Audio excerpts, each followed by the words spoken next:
He was loved by all things, except the one that killed him. This is the entire story of how Loki noticed the one unasked promise and turned a harmless twig into the quiet that fell over Asgard. How the death of Baldr, brightest of the Aesir, set the long road toward Ragnarök and the gentler dawn that waits beyond it. But before we dive into it, if sleepy myth-soaked journeys are your thing, please like this video and subscribe so more mythology stories for sleep find you right when the night asks for a story. Now settle your breath and step into the gold-lit hall where laughter moves like warm air. Baldr smiles, the spears go soft against his blessed skin, and yet somewhere just behind his eyelids, dreams are gathering like winter clouds, and a one-eyed father is already saddling a grey horse to ride down into the hush where answers speak in frost. They remembered him as light moving through a hall of gold, a presence so gentle that iron forgot its purpose and stone forgot its spite. Baldr the good, Baldr the bright, who laughed softly and made the air feel as if winter were on the run, and yet he began to dream. Strange, heavy dreams that clung like mist and would not lift. You might think a god would swat nightmares away like gnats, but in the north, even dreams have the stubbornness of mountains, and these were darker than any cloud over the whale roads. So Odin listened, the one-eyed watcher, and when listening was not enough, he did what fathers do when the world turns ominous. He rode. Down and down on Sleipnir's 8 clean hooves, past the gleam of the Gjöll bridge, to the hushed meadows of hell where voices fade into frost. There he breathed a spell over a burial mound and raised a völva from sleep, a wisdom older than his own. She peered through death's veil and said the high seat had been swept for a guest, the benches laid, the mead poured, not for a jarl nor a king, but for Baldr. And in the whisper of the grave, Odin heard a hinge turn in the story of the gods. The first cold click of a lock that would not open again. He rode home with answers that felt like wounds, and the Aesir gathered in the thing place where decisions are supposed to come clear. Yet the only thing clear was fear, mothers counting heartbeats, brothers staring into the middle distance as if good fortune might walk back across the grass if they did not startle it, and over them all the quiet knowledge that the world had shifted on its axis and would not shift back. Frigg did what every mother has wanted to do since the first cradle was woven. She went out into the wide, persuading fire and water, iron and ore, stones and earth, trees, sicknesses, beasts, birds, even the bad-tempered little things that live under bark and in bogs, to swear an oath to do not harm my son. And the world, charmed by her grief, agreed. When word of this ran like sunlight across Asgard, a new sport began. Not cruel, just relieved. They tossed spears at Baldr, and the spears became harmless reeds. They flung stones, and the stones remembered they were old and fell softly. Laughter rose like gulls over a harbour. It felt almost modern, like a safety demonstration where everything is bubble-wrapped. A moment when catastrophe seems permanently postponed. But there is always the clause in tiny runes. The exception you miss when your hands are shaking. A green slip of life that does not sign on the dotted line. Mistletoe. Too young, too slight. 2. Nothing to worry about. Loki noticed, because Loki always reads the margins first. He went to Fenrir, where Frigg keeps her thoughts like polished flax. He was a woman that day, an easy listener, a cup placed just right under the drip of someone else's worry, and Frigg sighed. No oath from the little shoot west of Valhall. Who would have asked such a child? Loki smiled with his eyes and left before the room could cool, already imagining the shape of a twig in a blind hand, already measuring how soft laughter can turn to silence. The game was still going when he returned, the circle bright with careless joy. Baldr standing there like a hearth you could carry in your chest, and off to one side, Höðr, the quiet brother, blind, listening to the sounds of happiness he could not join. You might feel a tug for him, that old human ache of watching fun happen at a distance.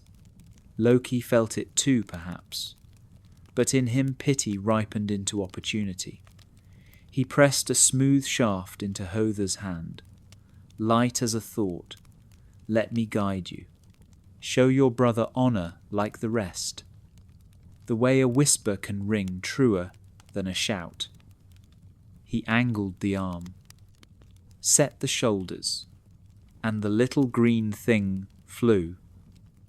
Mistletoe, innocent in name and fatal in flight. It found Baldr as if it had been homesick for his heart, and the laughter stopped so completely that even the wind seemed to wait for instructions.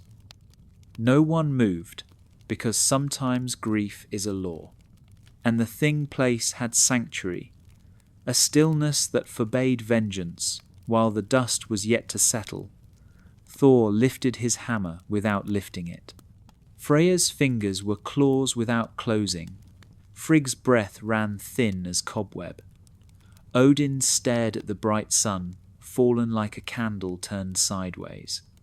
In that pause, the future arranged itself like ravens upon a fence. One would ride to Hel, a swift sun, on Sleipnir over the gold-slatted bridge to ask for Baldr back.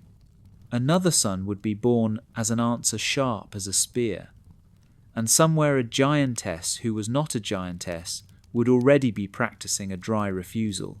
But for now there was the body, the weight that proves a life has been, and the quiet that follows, when a room full of immortals discovers they are very much like us. A family that did not see the fracture until the mirror had already fallen. They carried Baldr to the shore, where the sky feels closer, a pale lid over water that won't answer questions. And there waited Hringhorni, the greatest of ships. Broad as a meadow and stubborn as grief, they tried to launch her with shoulder and rope, with prayers and the slow heave-ho of men who cannot believe their own muscles. But the keel bit the sand and would not budge, as if even timber wished to keep him a moment longer. So they sent for Hyrrokkin, a giantess whose name sounds like stones being ground in a mill. She arrived riding a wolf with serpents for reins, slid from the saddle like a storm stepping off a cloud, and with one hard shove she sent the ship skimming. The rollers smoked. The shore shook. The surf leapt up as if to see better. Thor's hand went to his hammer at the insolence of such strength.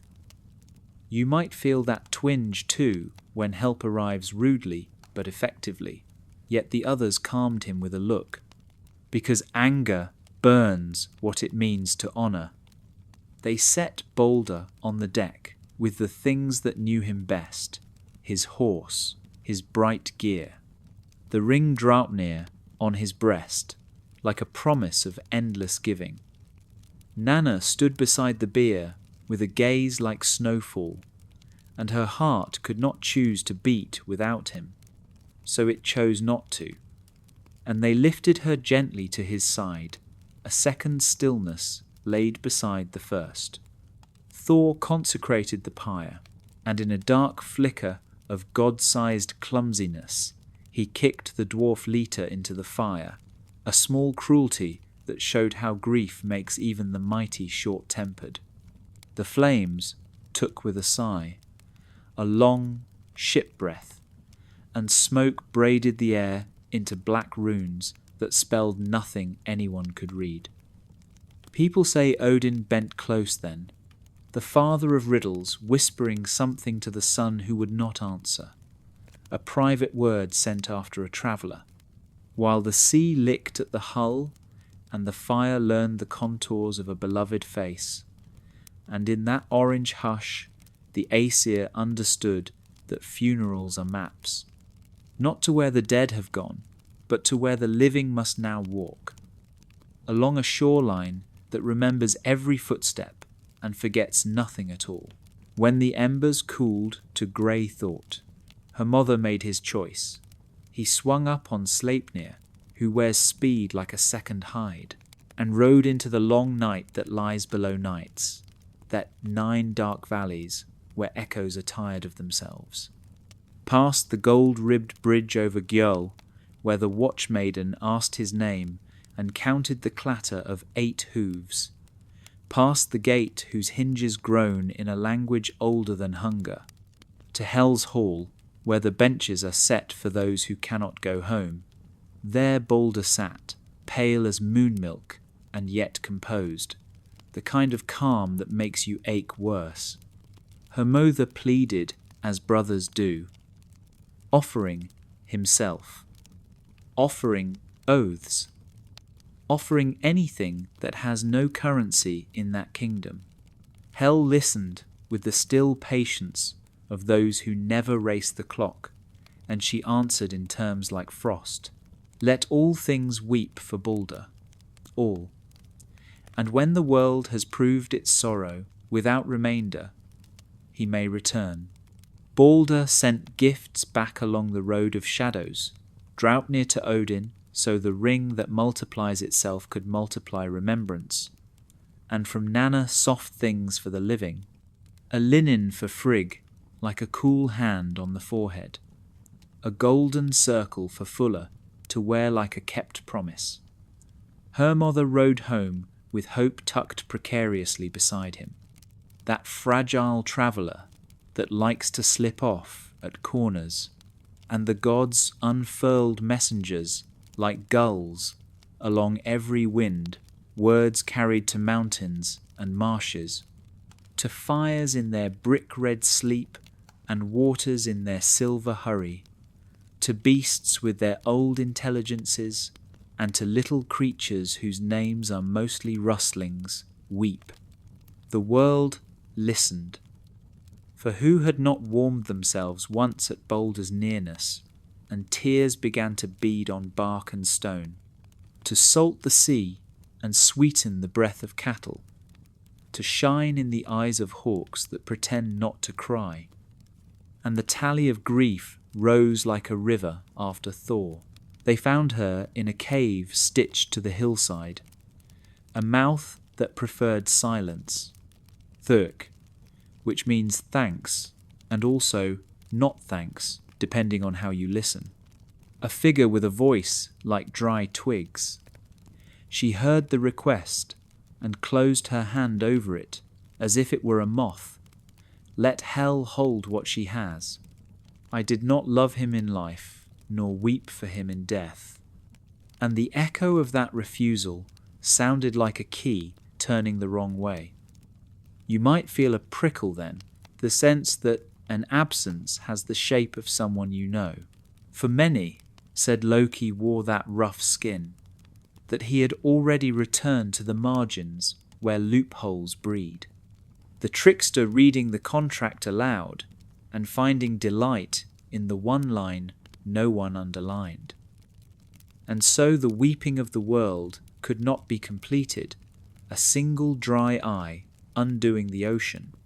Baldr would remain where chairs are close together and laughter has no echo. The Aesir took the news like a blow that lands twice, once on the cheek and once on the future. Odin did what kings do when justice feels like a doorframe too narrow for a crown. He sought a son who would be a weapon. from Rinda, a child named Vali, who grew in a day, who strung a bow before the sap was dry, who found Höðr and laid him down with an arrow as clean as a line through a problem, the kind of solution that curdles as it satisfies. For the blind brother's hand had been guided, and his heart had not consented. Loki, meanwhile, drew circles around himself, hid in thoughts, hid in streams, hid in the idea that if you keep moving, your mistakes cannot find you. But mistakes learn to track by scent, and already the gods were learning to follow the faint green smell of mistletoe through halls and across hills, learning how a mind like his locates the single unstated rule, the loose thread in a perfect weave, the one overlooked softness in armour that otherwise shines like day, and how once you've seen that habit, you begin to notice it everywhere, in oaths, in games, in families, in the way even. Love has its hinge, where pressure can turn it quietly against itself. Loki did what quick minds do when consequences arrive with boots on. He turned himself into options. A wanderer nobody recognized at a crossroads inn, a bird whose shadow skimmed the hayfields without leaving a rumour, a thought that passed through other thoughts, wearing borrowed shoes. But a mind that lives on loopholes eventually learns that doors can close from every side. He built a house high on a shoulder of rock with 4 doorways, one for each wind and one for the feeling of being watched. Sat in the firelight, weaving a marvel out of boredom, clever fingers knotting the first net the world had seen. A spider taught to the hands of a man, and when the smoke curled just so, and the ash fell into a pattern like rope on stone, he lifted his head. Because far below the sound of many feet had become a plan. The Aesir were coming, not quickly, not loudly, but with that terrible steadiness of a tide that has decided where the shore ends. Loki threw the net into the flames, so only the idea of it would remain, and became a salmon, all muscle and shine. Slid into the cold that bites and blesses in the same breath. You might think water would keep a secret, but ash tells on fire, and cleverness tells on itself. Kvasir read the floor like a rune. They plaited a new net, weighted it with stones round enough to remember riverbeds, dragged it through the speechless pool. Twice he darted the clever way, beneath the float, over the slack, and twice the gods learned a little more about the mind they were hunting. On the 3rd pass, Thor waded in where the current throws its strongest argument, stood where the leap has to narrow, and when Loki flashed past like quicksilver, looking for a crevice in fate, the Thunderer's hands closed on his tail, squeezed destiny into a taper that fish still wear, and lifted the trickster gasping into the world of breath again. A line that had bent for years without breaking suddenly ran out of slack, and everyone understood how often a net is braided out of the very threads a fugitive invented to escape. They brought him to a cave that had the listening quality of old wounds. 3 flat stones were set like a hard bed, and the gods remembered that punishments are more convincing when they come with explanations. They found his sons by Sigyn, men whose names changed like weather between tellers, and turned one into a wolf with a look that opened a door inside him he could not close. The wolf did what new wolves do when the world smells of blood and fear. He tore his brother. And from those torn lengths of kinship, the Aesir twisted cords, pale, slick, unyielding, They drew them through drill holes in the rock and lashed Loki down. Wrists and knees. Cleverness pinned at its hinges. The cords turned to iron, as if shame can harden anything it touches. Above his face they fixed a serpent. Skardi's gift, its mouth full of slow hatred. Drop by drop the venom would fall, teaching time to sting. Sigyn came and knelt and lifted a bowl under the dripping jaw.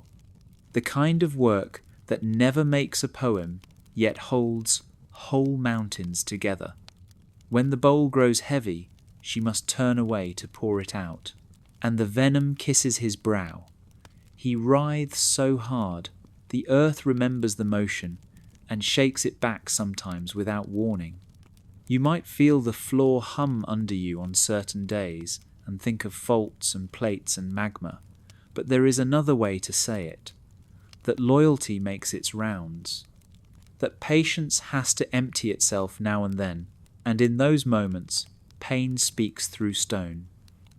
He stared at the ceiling and listened to the long calendar of his own breath, thought of mistletoe, of oaths with one small blank, of blind hands guided by other hands, and learned from the inside what he had always taught from the outside, how a life can be turned by a single unmet word.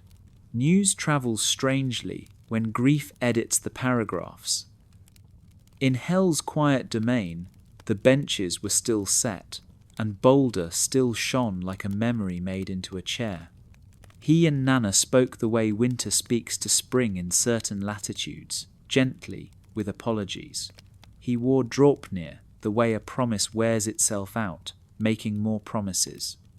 Sent it up once already, and would send it again, as if generosity could keep the road unbroken between above and below. He heard the tidings of Þökk, of the one dry refusal that outweighed oceans. And he smiled the kind of smile that forgives without requiring anyone to notice, because he knew the mathematics of sorrow is never fair. Above. The gods adjusted to the hollowness Baldr had used to fill without anyone understanding that he did it. Like a missing note, you suddenly realize was holding the melody in place. Conversation took on edges. Feasts ended earlier. The space between joke and unkindness grew narrow. Even Odin's ravens flew shorter routes, as if distance had forgotten its craft. And yet there are prophecies that rest like folded blankets in the back of the mind. That Baldr and Höðr will walk home after the last winter has been spent. That they will sit in fields where swords have given up pretending to be necessary. That the ring of giving will be only a ring again and not a ledger. But prophecies are a kind of lullaby, and tender and true in the mouth, and far off in the hand. And meanwhile, the lesson ripened that Loki had planted, like a thorn seed. Every fortress has its untreated hinge. Every treaty its small unasked party. Every love its mistaken assumption tucked in like a corner of a bedsheet. You might glance around your own house and see it with new eyes. The one little place where you never bothered to look. The green shoot that never got asked for its oath. And how, in that tiny oversight, a world can tilt and keep tilting until snow begins to remember the path toward wolves again. The years after the binding moved like heavy weather that forgets to end, not yet the last winter, not yet the wolf swallowing, but a season of thinness when even feasts tasted like memories of feasts. Sigyn remained in the half-light with her bowl, a small moon cupped in faithful hands. And the world learned how patience has a spine. People told their children that earthquakes are what happen when the bowl fills and she must turn away. A story that makes you kinder to cups and kinder to those who keep them steady. In Asgard, the benches were still sanded smooth, the horns still passed, yet underneath the talk a new grain ran the other way. A cross current the size of a thought that says, "Be careful." Baldr's absence had taught them that a single exception can unmake an oath, so oaths grew denser and longer. Men swore by more names than they needed, and still felt the weight of one unattended sprig in the hedgerow. Frigg walked the meadows where she had begged safety from every stubborn thing, and listened to birds for answers they did not owe her. Odin sat alone with runes that refused to arrange themselves into comfort. Even the ravens were quieter, bringing not secrets, but confirmations, the slow kind, that time is doing its old work under the floorboards. You might notice in your own life the way a small oversight keeps echoing a misfiled letter, a key never made, mistletoe left off the list because it looked like a shrug. That is how Loki works, even when he is bound. The thought he placed in the weave goes on tightening its own knots.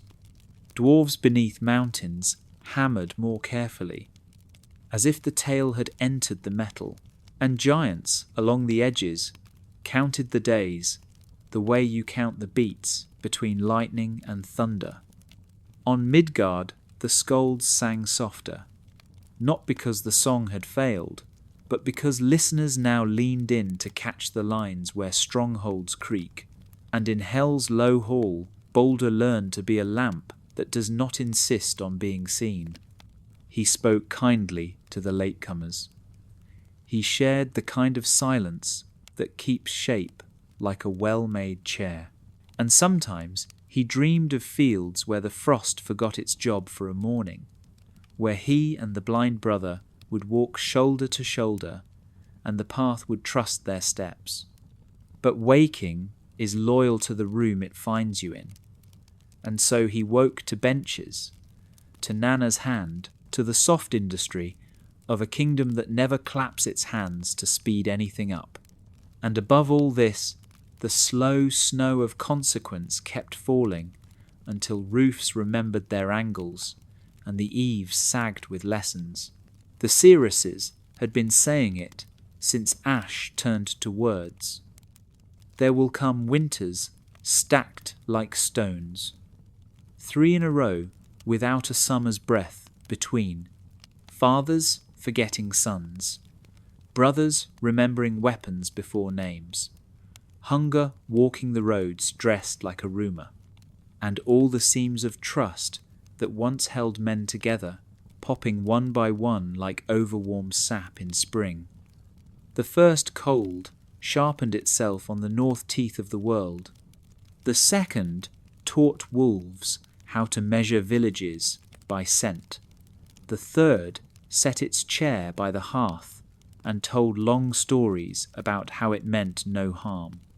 And in that white persistence, even fire began to sound like a tired violin.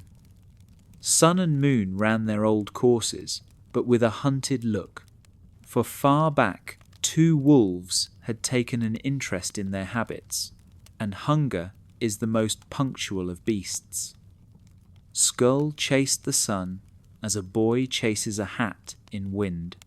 Hati came for the moon with a patience that learned from shadows, and the sky grew used to the idea that something might catch it from behind.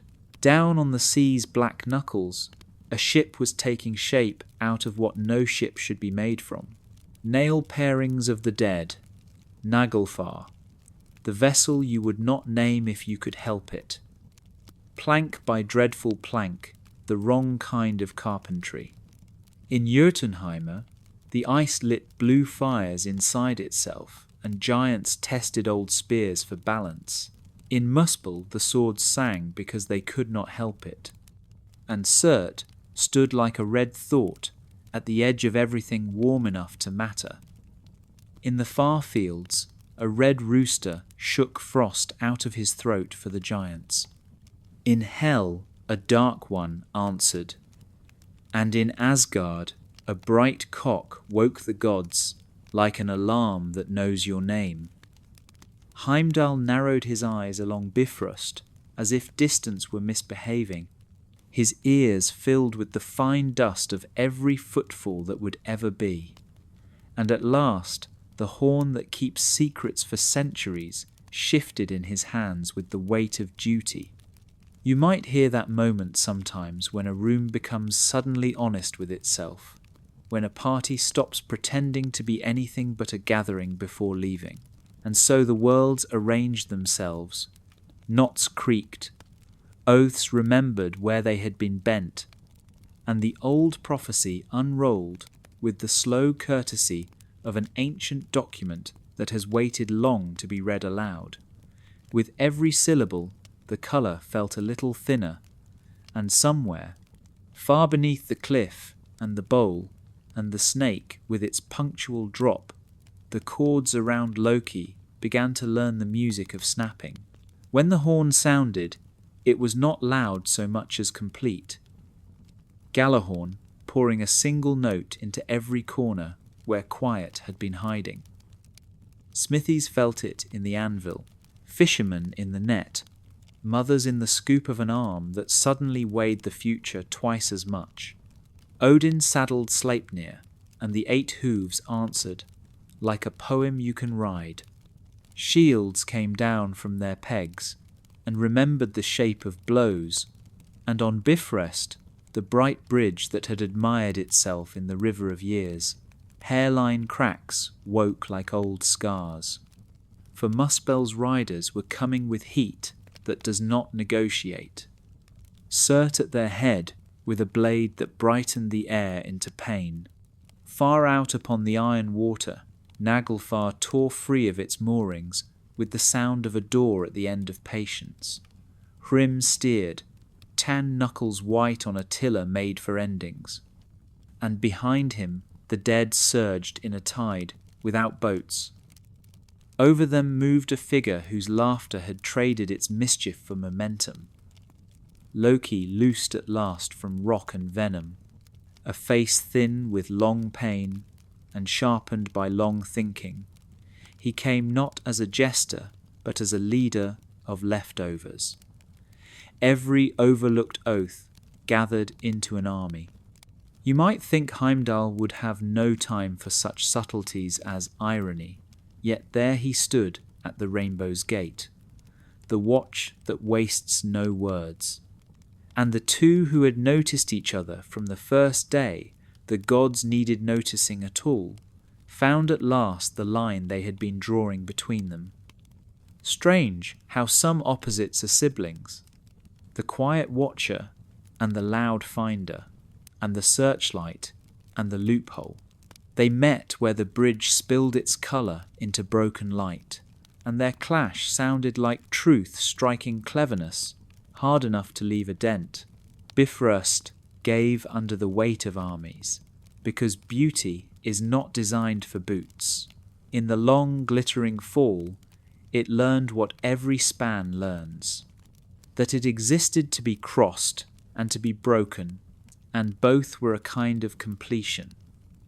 On Vigrid's plain, the gods and their stories gathered like weather fronts colliding.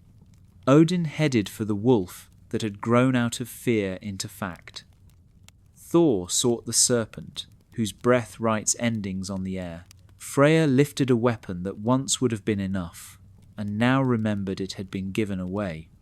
And somewhere in that roaring alphabet, Loki and Heimdall wrote each other's last line with blades that had no space left for quips. Their bodies learning the ancient arithmetic, where balance is restored by subtraction. And in the churned earth of that field, you could almost see Baldr's quiet smile far below. A light waiting out the storm with the certainty of a lamp set by hands that intend to come back. On Vigrid's mile-wide dust, the oldest father rode toward the newest fear. Odin drew Gungnir in a motion so practised, the spear seemed to remember it first. and ahead the wolf lifted his head like a storm rising to meet weather. Fenrir, whose name tastes of iron, who had learned the shapes of oaths by breaking them, who still carried in his gums the aftertaste of the ribbon that had once held him. Gleipnir spun from the quietest things, the breath of a fish, the sound of a cat's footfall in the roots of a mountain's will to stay still, and the insult of it had fermented into a hunger that would not go out. He had known a boy's kindness in Tyr and paid it back in the old currency, a hand traded for trust.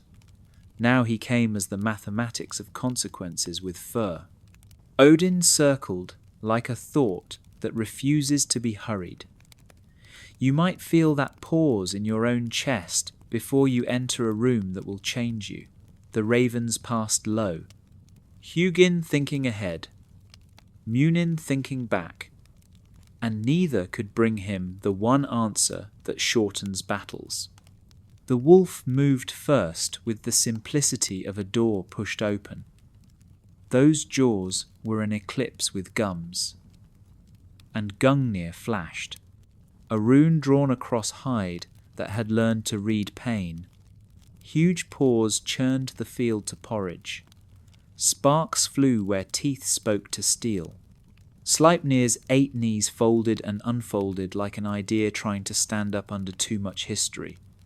And for a breath, Odin seemed everywhere at once. A god composed of angles and feints. A mind fencing with a mouth. But some appetites are old enough to be patient. Fenrir swallowed not only a body, but a plan. The sky felt a subtraction. The plain learned the weight of a fallen name. And the spear that had never missed found itself briefly without a future. Yet even as the wolf's tongue wrote red lines across the day, another figure was already measuring the distance with his boot, Vidar, quiet as leather. The silent sun grown for this hour, the way a seed grows in weather you don't notice. He wore the thick shoe cobbled from scraps men throw away, heel and sole layered from the world's remainders. The sort of detail Loki would have loved if it had been his. Vidar set that shoe on the lower jaw, a calm pressure like a doorstop under destiny. Fingers found purchase at the wolf's upper lip, and with a motion as unhurried as a craftsman breaking a wrong joint, he tore. Not rage, but certainty doing the work. The field inhaled, and the sky blinked, and for a moment you might have thought that silence itself had learned to stand taller, the father gone. The sun answering in the grammar the North, respects, subject, verb, done, and the dust kept the secret of what a god's shadow weighs when it doesn't follow him home. Elsewhere, where the world leans into the sea's dark arithmetic, Thor walked out of the weather as if he had been made by it. The belt pulled tight around his waist until strength came humming like a hive. The gloves drawn so the hand might speak clearly to the hammer. Mjolnir flew and the air took notes. From the deep, the great circle rose. Jörmungandr, Midgard's own bracelet, deciding to be a whip. Coil after coil, lifting like a mountain, remembering how to stand. Breath so sour it turned day into a rumour. The serpent spat black milk of venom, rivers of ending that sizzled where they kissed rock. And Thor answered with the old simplicity, hit the problem until the problem admits your point.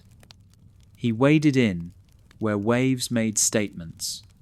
The hammer cracked scales that had been practicing hardness since the world learned edges. Thunder applauded itself over and over.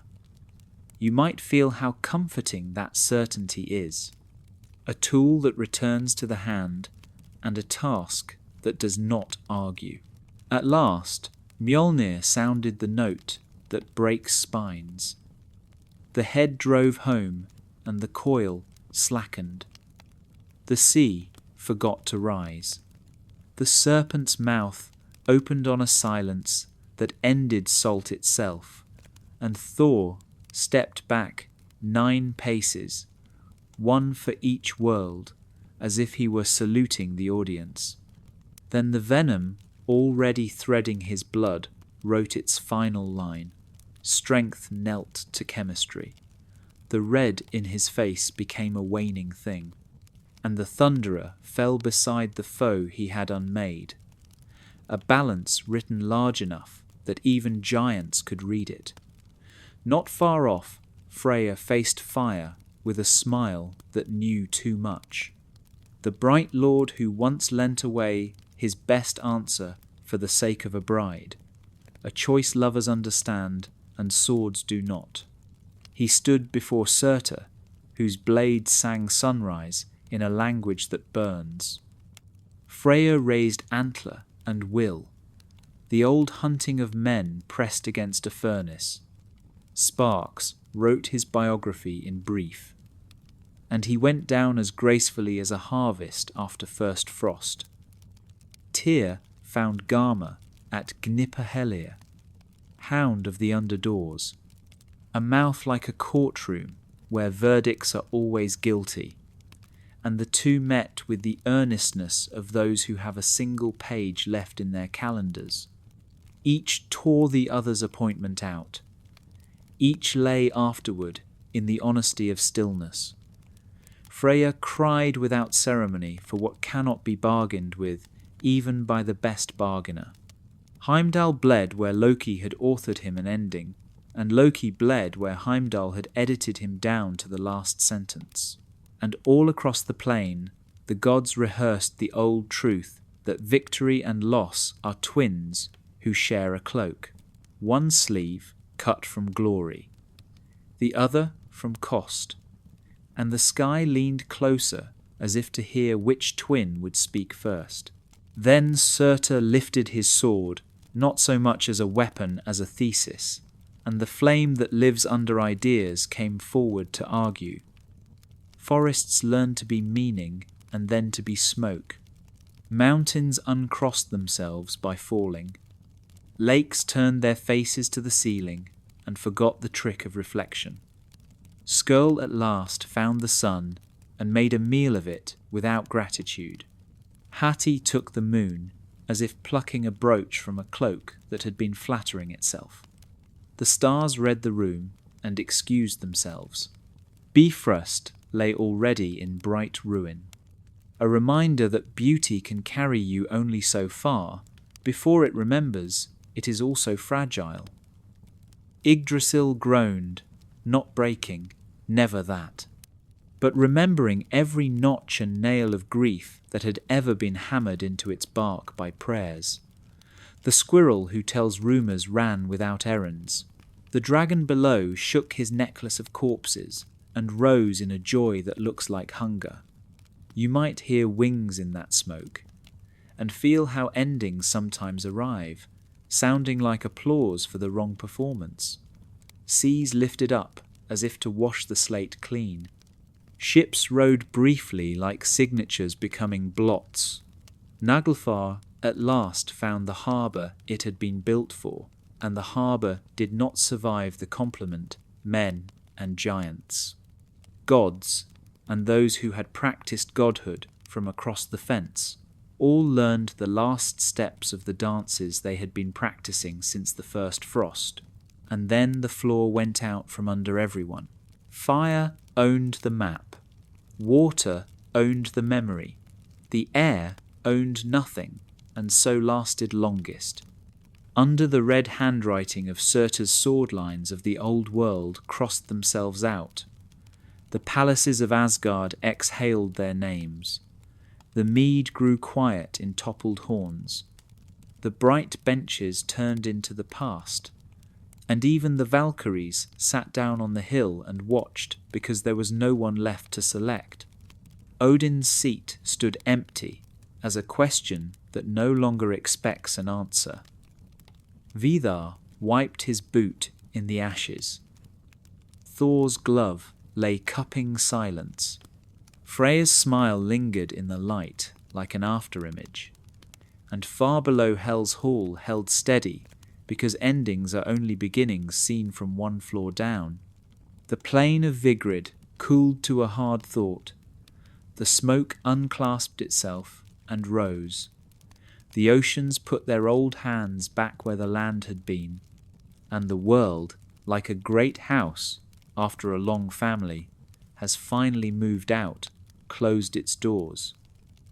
Not with a slam, but with that soft click you hear when a latch fits perfectly. You might imagine standing outside it in the dark, breathing fog, knowing that houses do not end, they wait. And somewhere just beyond the soot and salt, a green idea was already thickening, a hill considering itself, a sun rehearsing inside a seed, a quiet that was not absence, but the pause consciousness takes before it remembers the word for morning. After endings, there is a minute the world keeps to itself, a hush that even cinders respect. And then the water remembers its manners and steps back. The smoke sheds its black and becomes merely air again. Stones stop trying to be ideas and go back to being places to sit. From the seam between silence and possibility, a rim of green presents itself. Not much. Just a cursive line along a drowned hill. Then another, and another, until earth is writing itself again in leaf and clover. A sun comes up that has her mother's smile and none of her pursuers. Sol's daughter taking the sky like a young soprano testing the first note. Her warmth touches salt and makes it sweet, touches ash and asks it kindly to be soil. You might recognize that morning in your own chest, when you wake from a long sadness and remember where the window is. The heart drink from pools that were battles yesterday. The wind moves through grasses and doesn't tell them the news. And on the plain, where Surtr's thesis charred the footnotes from every story, a sheen of low growth whispers that the bibliography will continue. Shapes climb out of the quiet. Halls rise not by hammer, but by memory. Gimlé glows as if the dawn had decided to stay and live under a roof, a refuge for those who will love beauty without assuming it owes them safety. Ithervoll spreads like a tablecloth smoothed by patient hands, the old meeting ground that seems to have waited underneath all this time. Yggdrasil stands, not as it was, but as an elder tree stands after lightning, with a dignity that includes scorch and ring. Below, something shifts where Nidhugger once pronounced his unpleasant blessings. But for the moment, the great root listens, and the squirrel minders keep their gossip soft. The sky clears its throat. The swans that know old songs lift off as if starting the chorus again. And, somewhere barely audible, a set of footsteps approaches the place where names will be gathered like bowls from a shelf, lightly, carefully, as if the future might be sleeping, and it would be rude to wake it too quickly. Those who endured came walking as if they had been carved out of the pause.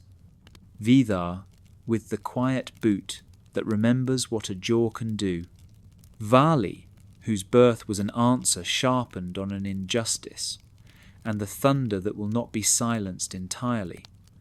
Mothi and Magni, the strength and the courage that remained when the red handwriting burned to the bottom of the page. They found Mjolnir lying in the grass like a tool between tasks, picked it up together and felt how certain weights are meant to be borne by more than one hand. Henir came out of the margin with that faraway look. the chooser of lots who always seems to be listening where the next world begins to speak. They stood on ither vole and did not quite speak yet, as if words might scare away whatever delicate creature was about to land. Then someone's toe nudged a small brightness in the turf. Gold, not coins. Not rings. In pieces. The gaming set. The gods once moved on long tables. When the light was kind and the stakes were only laughter, they knelt. Smiled in a way that feels like being forgiven. Set the pieces back in their box, made of the same afternoon that produced them, and breathed. You might have felt that once, finding an old childhood thing in a coat you thought you'd given away. A reminder that play is the backbone of order. Then, from the Low Country, where benches line themselves for those who cannot leave easily, came two figures walking with the unhurried grace of those who have unlearned hurry. Baldr and Höðr. Brothers mended by a distance no argument can cross. The blind one, seeing with the kind of clarity that tears leave behind, the bright one dimmed only into gentleness. They stepped onto the green, and the air remembered how to be relieved. Hands met. No oaths, no trumpets. Just that human sound gods sometimes make when they stop trying to be anything else. A breath that means we will try again. And over their shoulders, the memory of mistletoe no longer accused. It sat in the hedgerow, like all plants do, when they're not being metaphors, simply living, simply green, far off in a wood that kept its own counsel. A grove some call Hodmi-mis-holt, as if naming were a way of pouring water. Two figures unfolded from the understory, like secret pages. Líf and Lífþrasir. Life and the stubbornness by which life keeps remembering itself. They had slept on dew and woken on dew and counted mornings not by calendars but by soft tongues of light.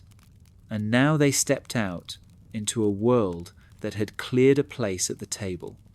Their first meal was the smell of grass and the certainty of shade. Their first task, the oldest one. Look at each other and laugh, because survival makes you clumsy with gratitude. People will come from them the way rivers come from particular snows. Faces that do not yet know the taste of oath or spear. Songs without the ache already threaded in. And the new children will learn that the sky is a room they can trust, and that walls are not there to keep you out so much as to keep the wind from feeling too important. The gods who remained watched and did not interfere, because good stewardship sometimes looks like stepping back. Baldr and Höðr spoke softly about houses with windows low enough for sunlight to stoop through. Vidar walked the boundaries and checked the gates for splinters. Mothi and Magni practiced lifting, then set Mjolnir carefully on a flat stone, the way you lay a grandfather's tools, where children can see them but not yet touch. Hrungnir listened, perhaps to birds, perhaps to the spaces between footsteps, and in Gimlé a long table began to remember feasts that have not happened. You might think the lesson is never to forget the little green exception, to bolt every door and oath with an extra nail. But even the wise know that life does not happen under caution tape. Instead, they spoke of noticing, of looking with the corners of the eyes where loopholes breed, of keeping a chair for the uninvited thought so it doesn't have to sneak in. Loki's old art turned inside out into vigilance, a kindness with eyebrows. And as afternoon leaned into its first golden yawn, a shadow passed high, the dark dragon Nithogr circling with one last armload of what the old world owed him. a reminder that even in renewal, certain habits take a while to retire. His wings dwindled toward the horizon. The light held. The breeze smelled of water and possibility, and the map of tomorrow rolled itself open like a fresh field waiting for the first careful footstep. Stories do not end when the world does. They molt. They grow new skins of meter and memory, and in the afterlight of renewal, the tale of Baldr began to travel in smaller forms, a Ceres's breath gathered into stanzas. The old woman of prophecy, who spoke before gods, were finished being surprised. Völuspá, the wide vision, she told of oaths and wolves, and a bright one whose death turned the calendar. She laid out the long braid, so even centuries later you could run your fingers along it and feel where the strands cross. Another lay spoke closer to the bedside, Baldr's Draupnir. The dreams that started everything. Odin riding into hell to ask a question no father once answered. While up in the north of memory, a man named Snorri sat at a table where winter drums on the windows, ink like thawed ravens in his horn, arranging the older songs so they would not fly apart. He set down Gylfaginning as if he were building a warm room for cold legends. Gave us Hringhorni and the giantess whose shove was an earthquake, gave us the ring that drips rings as if generosity were a spring, and the net in ash, the salmon's silver panic. The cords cut from kinship and turned to iron by shame. You might picture him smiling sometimes, into the lamplight, a Christian man preserving heathen compasses, sanding the splinters and smoothing the joints so the roof would hold. And because of that care, the long grief made it from mouth to mouth, with most of its teeth intact. Scolds tucked kennings into the folds, calling blood the sea of wounds, calling the serpent the girdle of earth, calling Baldr simply good because sometimes adjectives are enough. And on winter nights, while drift built like white handwriting against the doors, people who had never seen a mistletoe twig still understood exactly what it is to miss the one thing not on your list, what it is to learn too late that your loophole wears a friendly face. And so the tale kept turning like a wooden bowl handed around a hall, each palm warming it a little, each lip leaving a memory that the next lips would not quite notice but would drink from anyway. Not every teller threads the beads the same way. Down in the Latin of a Danish pen, a different rhythm walks the floor. Saxo writes of Baldurus and Höðrus, of a bright warrior whose invulnerability was an argument until a certain weapon answered it, of a mortal rival who moved like dusk through a field of gods. Nanna in that version does not faint into the fire, but chooses with living eyes, love steering between thunder and a man whose courage does not need a palace. Loki hardly shows his face there, or if he does, he keeps to the edge of the tapestry where the motifs are military and the rooms have Roman corners. The mistletoe is not a sapling's shy finger, but a blade. Mistiltine, the twig-turned sword. A reminder that in the north, names can carry two shapes at once. In those pages, Baldr falls to wounds that look less like accident and more like the world's blunt arithmetic, and Höðrus walks away bearing both victory and the kind of guilt victories secrete. Later, a sun appears with the quick purpose of an answer boost, a figure some read as the Latin shadow of Vali. The story, like a river that chooses a different channel for a few miles and then rejoins itself farther down. You might find it pleasant how both roads keep truth enough to be useful, one where trickery finds the loose seam, one where valour meets its counterweight. Together, they tell you that fate uses more than one tool, that a god may die from a whisper or from a wound, and the ache left behind tastes the same. And in the spaces between the texts, scholars have set careful cups to catch drips of meaning, noting that Baldr's name reaches toward brightness and boldness, that Höðr's leans toward battle, and perhaps toward a dark that isn't cruelty so much as limitation. That mistletoe, parasitic and evergreen, wears the wrong season like a crown, and so was always likely to be cast for this role. And across these rooms of thought walks Loki's old habit, even when he is not named, the instinct to test the bolt, to tap the barrel for a hollow sound, to ask which element in a proud sentence has not yet been asked for its consent. What the poems call a burning ship, the earth sometimes calls a hillside of iron and oak. Archaeologists open the ground the way careful readers open a book, and long prows answer them out of the dark, Oseberg sleeping beneath its own weight of treasure and craft, Gokstad with ribs like a cathedral that decided to try being seaworthy, the dead arranged as if the next journey requires good carpentry, sometimes cremation, sometimes a bed with quilts of soil, and always the sense that a body is also a doorway. Baldur's Hringhorni is larger than any plank ever lifted from a real harbour.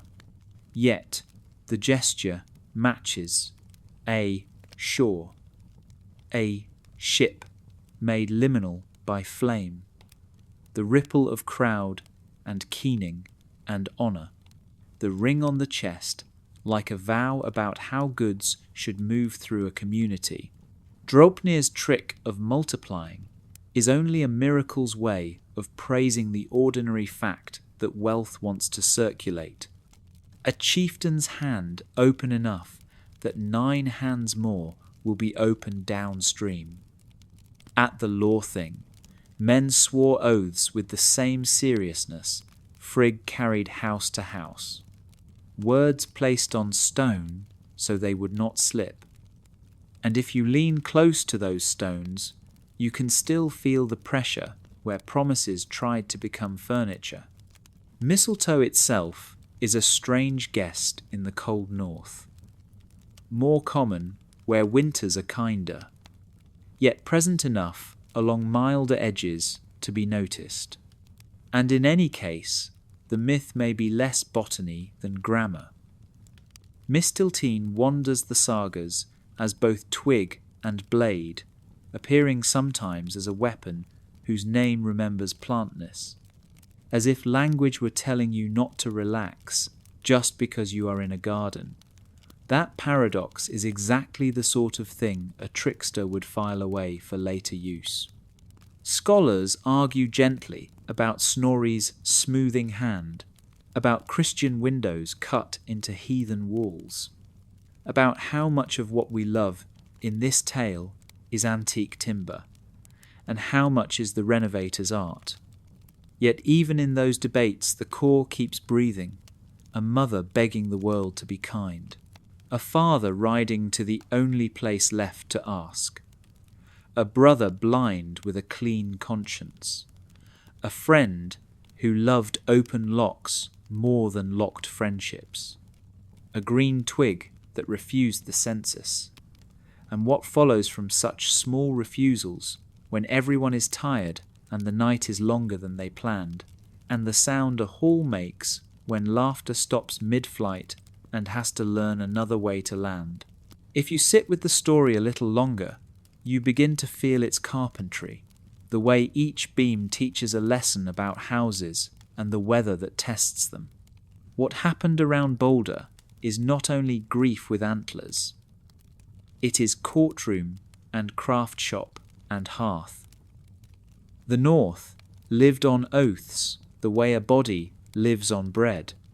Men stood in the ring of witnesses and made their mouths into bridges the future could cross, and the law looked for places where words might wobble.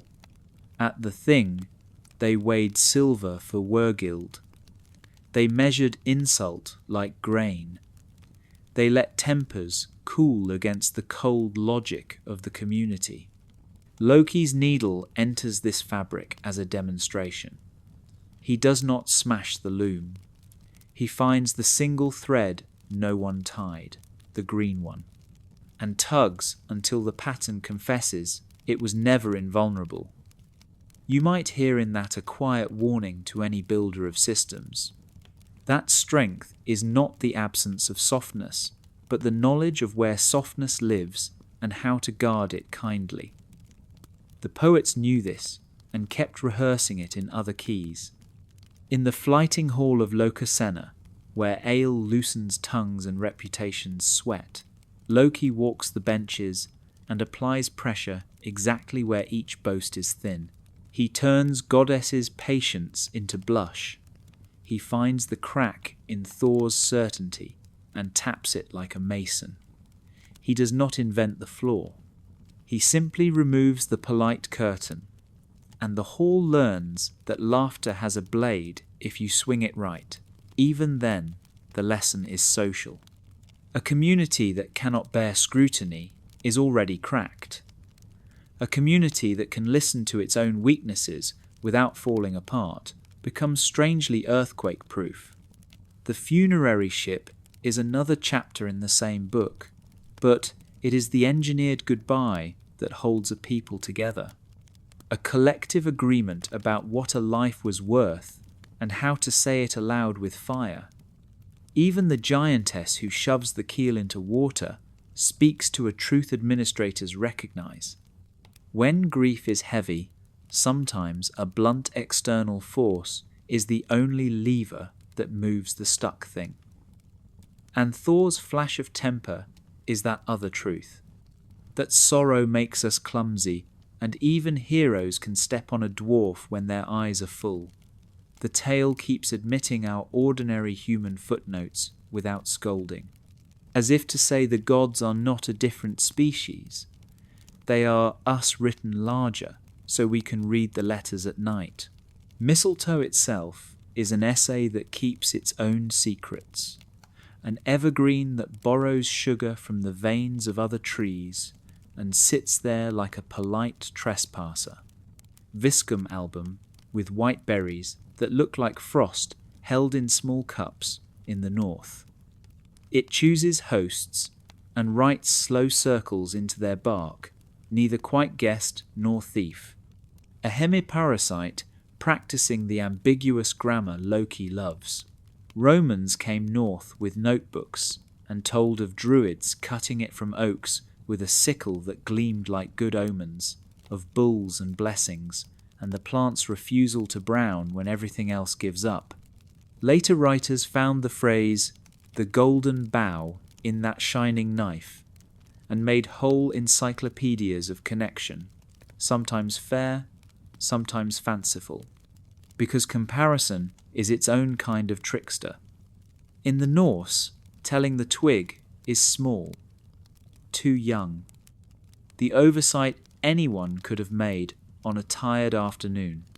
And that is the point. That catastrophe often arrives dressed as nothing in particular. You might think of weapons bearing plant names in the sagas. Mistletoe as a blade in other rooms of story, where language refuses to be pinned to one bark, of how a green shoot can travel through metaphors until it hardens into iron and returns as a sword. And behind all this, the practical lore goes on. Women hanging mistletoe in rafters to fold good luck into a winter. Kisses exchanged under it, as if to domesticate the memory of a plant that once learned how to kill a god, the parasite turned matchmaker. The evergreen teaching Thor to return. Botanists will tell you about birds who eat the berries and glue the seed to bark and how adhesive becomes affiliation. Farmers will tell you about pruning and when a host tree begins to sag under too many bright guests. Poets will smile and say, all of that is true, And also the heart knows exactly what it means to carry something lovely that feeds on it. And theologians will quietly notice that an exception refused an oath, that a mother forgot to ask a child, that the world breaks at precisely that sort of small hinge, and the lesson could be an herb for your own house if you hang it by the right door. And now the title that brought you here circles back like a thoughtful raven, how Loki finds your weak spot. He does not conjure one from smoke. He watches.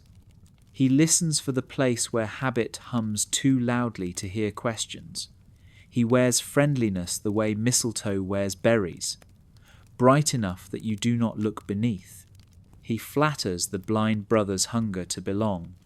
He learns which rules are social rather than structural, and leans on them like a good locksmith, testing a door he honestly hopes is locked. You might feel the modernness of it, the way a con is simply curiosity put to selfish work, the way a system fails not at its walls, but at its forgotten side gate, where the guard knows everyone by name. We build firewalls and forget to change the default password. We encrypt the treasure and leak the hint. We swear 100 oaths and leave the small sprig unsworn because it looks harmless on the windowsill. The myth says, notice differently. Invite the quiet variable to the meeting. Ask the youngest, shyest thing for its word. Design ceremonies that include exceptions before exceptions include themselves, and treat wit not as the enemy of order but as its auditor.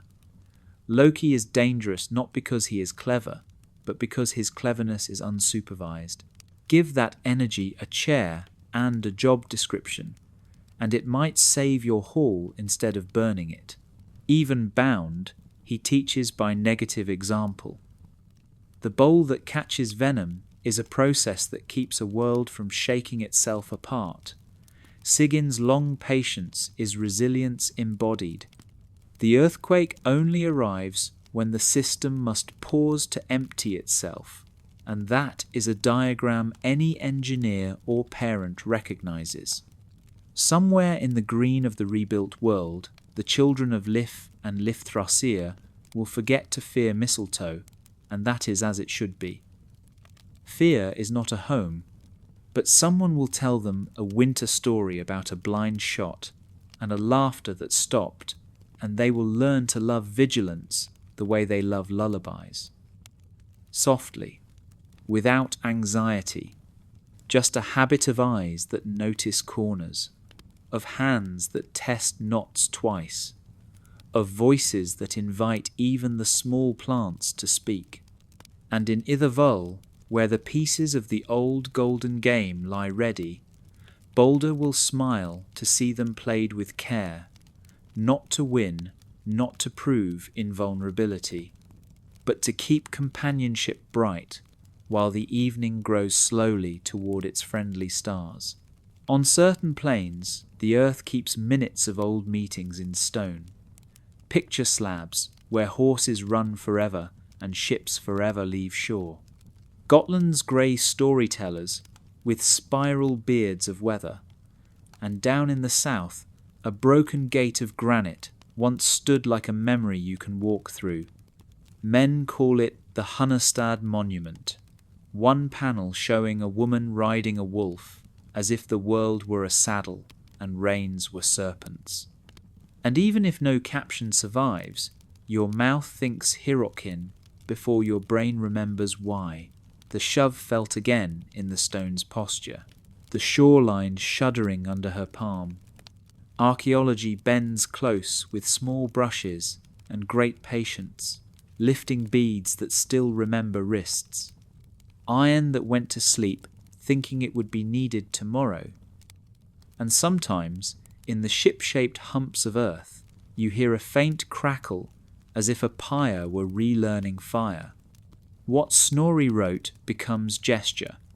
What a skald sang becomes carpentry. A coffin that is also a keel. A horse buried not for a pasture, but for a horizon. You might picture the ring too. Draupnir's gold idea walking from hand to hand. In burial hoards the principle remains, though the miracle has rested. Bracelets cut to make payments like rays redistributed from a single sun. And on law stones, the grooves still hold the pressure of oaths. Words made heavier by witnesses. While above those same hills, mistletoe does its quiet work in winter, a green persistence against the white. Berries like tiny moons, deciding which branches to ornament. Birds do the planting with their not quite accidents, a beaks and bark and the glue of hunger. And in that cycle, the myth nods, because stories love a courier. What the ground gives back is a grammar of gestures, ships and rings, and the long hall's benches, a diagram of how to live together under weather that does not promise anything. Baldr's tale threads through it as a pale weft, brightening the pattern where it passes, reminding the living that even in the best-built hall, your safety is not a wall but a weave, and that one green exception hiding in the rafters can teach the whole house a new and difficult softness, which is also a strength if you learn to listen to it before the laughter stops. Language keeps fossils the way cliffs do. You run your fingers along the names and feel old seas. Baldr tasting of Balthaz, boldness and brightness, sharing a single cup. A word that wants to be both courage and light. Höðr smelling of battle, Huthaz, not evil. Simply the iron scent of conflict and the dark you stand in when sight will not serve. Frigg wrapped in love and forethought. A hearth queen whose very name tells you that planning is a tenderness. Loki's syllables slipping like a wet knife. Nicknames breeding around him like fox kits. Laufey's little son with a forest in his patronym, and mistletoe in mistil. A sly twig that wanders between plant and weapon in the sagas, as if grammar itself enjoys a loophole. Words in the poems sit down like elders and tell you what they've seen. In Völuspá, a seeress watches the calendar pour itself out and back, her voice a woven thing that even fire cannot fray. In Baldr's drama, the father rides to ask a question the mouth hates to form.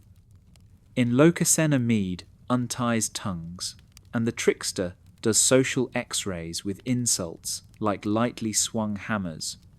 Snorri later builds a safe house for all this, arranging beams so storms of doctrine will not blow them over.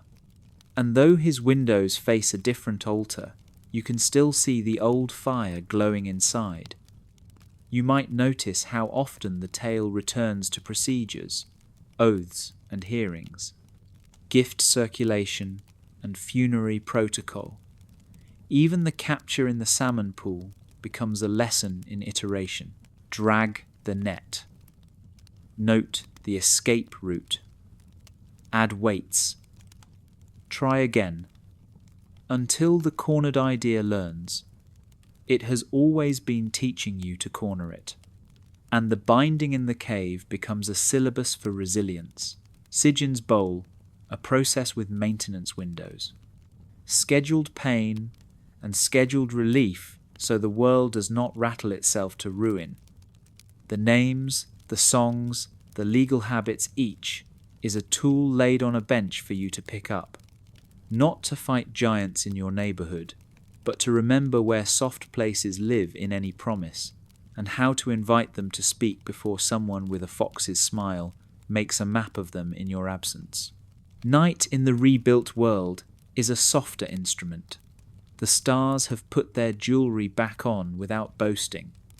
The new sun yawns golden and slides under a horizon that forgave her mother. In Ithavoll, the game pieces gleam like buttercups after rain. Baldr walks the boundary where gardens dream of becoming meadows. Höðr keeps pace like a note beside a melody. and somewhere a young pair Líf and Lífþrasir's children, or their children's children, hang a sprig over a doorway because it looks like good luck, not knowing the whole story, not needing to. A breeze finds the rafters and moves on. A cook tastes the stew and decides it needs only time. Mothi and Magni check the hammer's rest, the way one checks a sleeping dog fondly with respect. Vidar lays his boot by the door and wipes it as if jaw and ash were both kinds of mud a house shouldn't track in. Henir pauses as if waiting to hear whether silence itself has a new opinion. In that hush, you notice the design answer to the old riddle. Not thicker walls, not louder horns, but a habit of hospitality that includes the unsummoned variable. A seat for the stranger thought. A question for the shy sprig. A smile that invites honesty before honesty must dress as sabotage. Loki's genius held to the light and repurposed. Curiosity with a conscience. Audit as affection.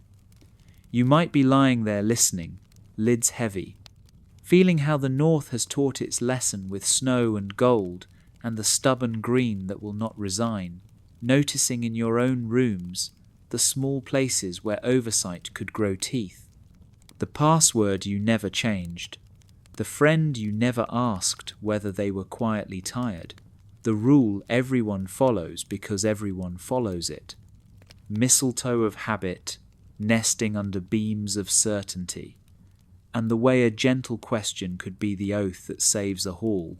The lamps burn low. The benches remember laughter without flinching. Beyond the wall, a fox steps neatly through frost and does not pause to count hens. The sea breathes like a sleeper in the next room, and high above the roof, a sprig lifts its white berries to a moon that no longer has to run. Somewhere a bowl is being steadied by hands that will not surrender. Somewhere a net is folded carefully, in case it must be used for saving instead of catching. Somewhere a ring is passed palm to palm, and nothing is hoarded except trust. The night leans in, and the story keeps talking, in a voice you can drift upon as it returns again to the shoreline, to a ship, to laughter soft as wool, to a single green thing overlooked, to the moment before a blind hand finds its mark, and the long patient work by which a family learns never to leave one small guest off the list. There is a comfort in realizing that the tale survived not because it was wrapped in glass, but because it kept being useful. When Iceland learned to kneel at a different altar, the storytellers did not stop. They adjusted the lantern and kept reading. Scribes with winter in their bones copied voices that had long travelled by firelight. The old law rock still felt the weight of oaths, even as new names were placed beside the old. Snorri in his cold room arranged the bones so singers coming after him could put flesh back on without guessing too wildly. And farmers under roofs, furred with frost, still told children why the earth shakes when a bowl must be emptied, and why the sun sometimes feels hunted, and why a sprig in winter deserves a kiss. You might think the myth would sour under new rules, but the story wears conversion the way a ship wears new paint. Beneath it, the carpentry remains. A mother counting the world into kindness. A father who rides where fathers go only when they have already lost. A blind brother learning the cruelty of being used. A friend who honours intimacy right up to the point where intimacy becomes a lever, and a community shocked into realising that their strength had a hinge no one had tested. Around feasting boards, men rehearsed the flighting of Lokasenna without naming it, jokes pressed for weaknesses, until laughter found the seam and either mended it or widened it. At the thing they weighed insult and injury with cold fingers and warm eyes, learning again that law is the collective promise to keep rooms breathable when blame tries to set them on fire. The craft of ship and ring and oath did not vanish. It learned new prayers and kept the old engineering. Even runestones standing in fields with their patient serpent ribbons tell you the same thing if you listen. That memory is a kind of architecture, that to live well in hard weather you must know where the roof leaks. That vigilance spoken softly is better than thunder shouted too late. And so Baldr's death kept teaching long after the pyre cooled. Not as a museum piece, but as a tool you set down only to pick up again when a door refuses to open because a single overlooked sprig has decided to become the lock. Scholars later held the story up to the light like glass and watched how it coloured a room. Some saw initiation, the dying and rising shape that crops and kings share when the calendar breathes. Some saw law on its knees learning humility. Some saw the psychology of families, finding that love can be both shield and blindfold. You might feel how modern it sounds when you translate it into the dialect of plans and passwords. Baldr is what you protect with everything but the detail you forgot to protect because it felt too small to fail. Frigg is risk management done with love and one unchecked box. Höðr is the honest colleague who signs the wrong transfer because the form looked official and the voice on the line was kind. Loki is the audit you refused until it arrived disguised as a friend, and mistletoe is the default setting you never changed. So the myth becomes a soft manual. Invite exceptions to speak in the design meeting. Let curiosity work for you rather than against you. Keep a Sigyn near every critical system, a steady bowl, and a schedule for emptying it so the house does not shake when maintenance must be done. And when you catch a fish that has been a problem for years, learn from the net you had to invent to catch it. Record the weights. Write down the angles. Teach others how corners work. Meanwhile, the older magic keeps its sap in barns. People still tie sprigs under beams to argue with winter on behalf of calves and couples. Doorways still welcome kisses as if to rewrite the memory of harm with gentleness. Poets still taste the word Draupnir and think of prosperity that refuses to pool. Lawyers still hear the echo of Wyrgild in every settlement that tries to turn anger into arithmetic, and in the quiet under all that practice you can hear the giantess's shove.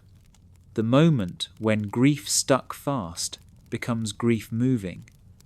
The reminder that sometimes a rude strength is a kindness because it lets the ceremony complete and the ship find water. And the bright one's calm becomes the room's calm. And the hall breathes. And the world can go on with one more lesson etched into its benches where hands will find it by touch. Night falls softly over the new halls, not as an ending, but as a blanket that knows every shoulder by name. In Gimlé, the light behaves like well-trained gold.